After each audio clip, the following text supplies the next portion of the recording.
आज मैं बात करने जा रहा हूँ दोस्तों पाकिस्तान की उस फिल्मी अदाकारा की कि उसने डायरेक्शन भी दी यानी कि हदायतकारी भी की, प्रोड्यूसर भी रही फिल्मों की और अदाकारा तो वो थी ही। जिस शोबे में भी वो गई तो कामयाबी ने उनके कदम चूम लिए। जी हाँ, मैं बात कर रहा हूँ पाकिस्तान के मशहूर एक्ट्रेस, डायरेक्टर, प्रोड्यूसर शमीम आरा की।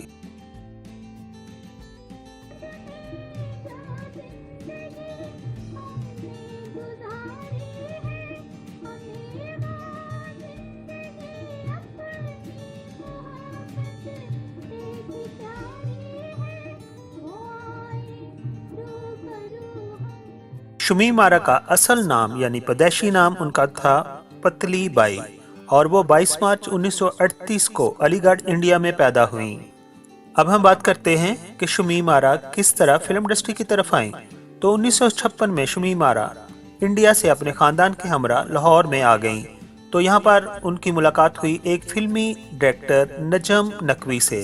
नजम नकवी जो कि उन दोनों एक फिल्म बना रहे थे जिसका नाम था कुंवारी बेवा और इसके लिए वो नए चेहरे तलाश कर रहे थे।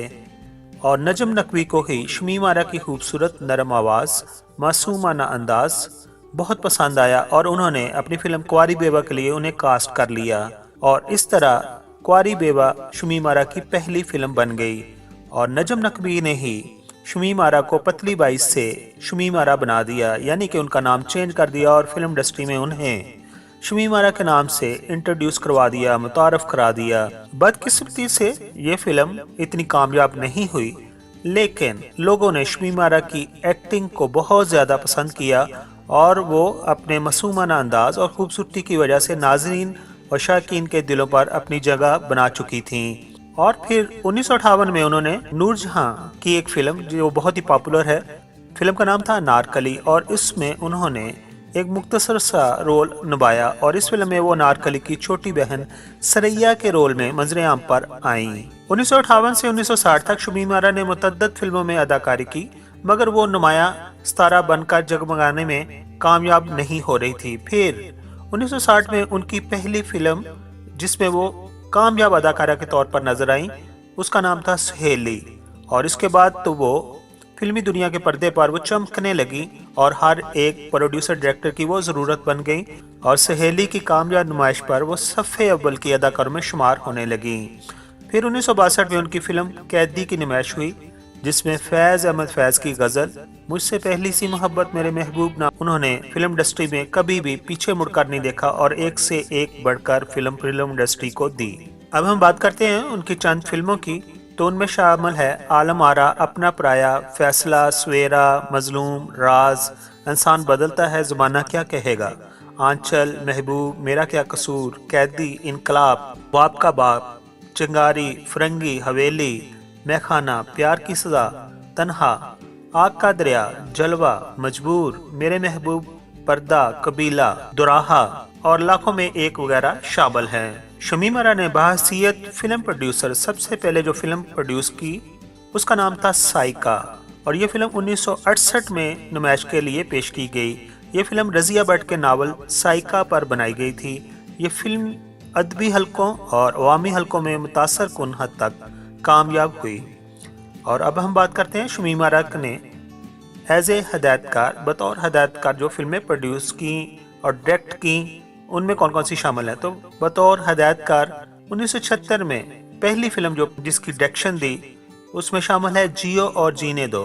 1978 में एक और उन्होंने फिल्म डायरेक्ट की जिसका नाम था प्ले बॉय और 1979 में उन्होंने मिस हांगकांग के नाम से फिल्म डायरेक्ट की और उसके बाद तो फिर मिस मिस मिस का जो चर्चा होने लगा यानी कि 1984 में मिस कोलंबो, 1985 में मिस सिंगापुर और इसी तरह 1987 में लेडी स्मगलर, 1999 में लेडी कमांडो, फिर हाथी मेरा साथी, मुंडा बिगड़ा जाए, मैं, हम तो चले ससुराल, मिस इस्तांबुल और इसी तरह हम किसी से कम नहीं। 1995 में बनने वाली फिल्म मुंडा बिगड़ा जाए उनकी कामयाब तरीन फिल्म थी और इसी तरह फिर पल दो पल उनकी आखिरी फिल्म थी जो नुमाइश के लिए 1999 में पेश की गई।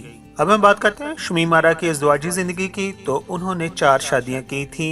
सबसे पहले उन्होंने की सरदार रिंद से, उसके बाद अब्दुल मजीद करीम से और उसके बाद फरीद अहमद से और उनके आखिरी शोहर हैं दबीरुल हसन और वो उनकी डेथ तक मौजूद रहे।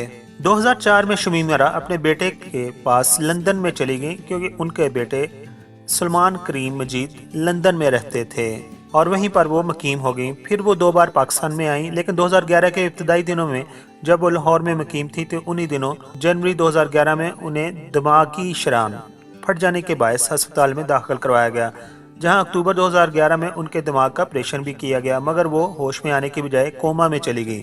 दिसंबर 2011 में इलाज के लिए उनका बेटा यानी कि सलमान करीम मजीद लंदन ले गए, जहां वो तकरीबन 6 साल अलालत में मुब्तला रहीं और फिर 5 अगस्त जुमा 2016 को वो 78 साल की उम्र में अपने खालिक हकीकी से जा मिली और उन्हें लंदन में ही दफनाया गया। हमारे बहुत सारे फिल्म इंडस्ट्री के अदाकारा हैं जो डेथ उनकी इंग्लैंड वगैरह में हुई और वहीं पर दफना दिया गया, जिनमें शमीम आरा और नाजिया हसन भी शामिल हैं।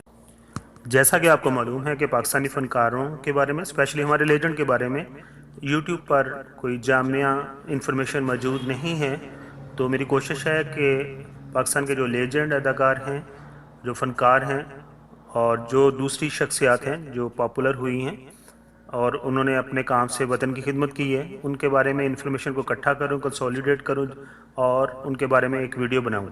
अगर आपको मेरी ये काविश पसंद आई हो तो प्लीज़ मेरे चैनल को सब्सक्राइब कीजिए। आप तमाम दोस्तों का एक बार फिर शुक्रिया।